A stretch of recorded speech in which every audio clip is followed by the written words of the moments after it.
በአምስተኝነት የምናየው ደግሞ ቅቤን በህልማችን ስንበላ ማየት። ይህም እጅግ በጣም መልካም የሆነ ምልክት ነው።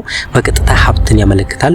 ወተትን በህልም ማየት እውቀትንና ሀብትን ያመለክታል። ቅቤ ደግሞ ከወተት ተጣርቶ ስለሚወጣ እጅግ በጣም የተጣራና ጥሩ የሆነ የሐላል ገቢን ርዝቅን ያመለክታል።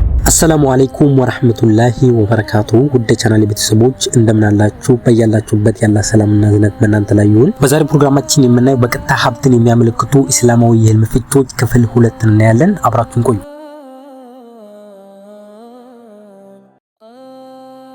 የመጀመሪያው ከሰማይ ማር ወይም ዳቦ ወይም ደግሞ ሌላ የተባረከ ምግብ ሲወርድ ካየንና ከዛ የምንበላ ከሆነ ይህ እጅግ በጣም መልካም የሆነ ህልም ነው። በፍጹም ካላሰብነው አቅጣጫ የሚመጣ ርዝቅን ያመለክታል። እንዲሁም ምንም ልፋትና ጥረት የሌለበት ሀብትን ያመለክታል። ለምሳሌ ውርስ ሊሆን ይችላል፣ ስጦታ ሊሆን ይችላል።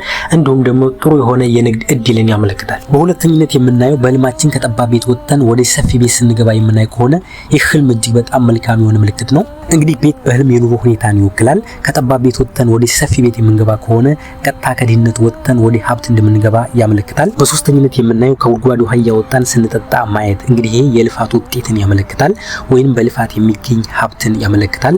ከጉድጓድ ውሃ አውጥተን መጠጣት ወይንም ደግሞ በሆነ በባሊ እቃ ነገር አውጥተን ማስቀመጥ፣ በተለይ ባሉ ከሞላ በቂና ሙሉ የሆነ ገንዘብን ማግኘትን ያመለክታል ማለት ነው። በአራተኝነት የምናየው በህልማችን ጣፋጭ ነገርን ስንበላ ማየት። ለምሳሌ ማር፣ ስኳር ወይም ደግሞ ኬክ ሊሆን ይችላል። ጣፋጭ ነገርን ስንበላ ማየት እጅግ በጣም መልካም የሆነ ህልም ነው። ንጹህና ያለ ልፋት የሚገኝ ሀብትን ያመለክታል። እንዲሁም ደግሞ ጥሩ ስምን፣ ክብርን ያመለክታል። በአምስተኝነት የምናየው ደግሞ ቅቤን በህልማችን ስንበላ ማየት። ይህም እጅግ በጣም መልካም የሆነ ምልክት ነው። በቀጥታ ሀብትን ያመለክታል። ወተትን በህልም ማየት እውቀትንና ሀብትን ያመለክታል። ቅቤ ደግሞ ከወተት ተጣርቶ ስለሚወጣ እጅግ በጣም የተጣራና ጥሩ የሆነ የሐላል ገቢን ርዝቅን ያመለክታል። እናንተስ ከነዚህ 5 ህልሞች መካከል የትኛው ህልም አይታችኋል? ለዛሬ በክፍል 2 ያስኩላችሁ ፕሮግራም ይህን ይመስል ነበር። አላህ የበለጠውን ያውቃል። ወላሁ አለም። በቀጣይ በክፍል 3 እስከምንገናኝ ድረስ በያላችሁበት መልካም ጊዜ። ወሰላሙ አለይኩም ወራህመቱላሂ ወበረካቱ።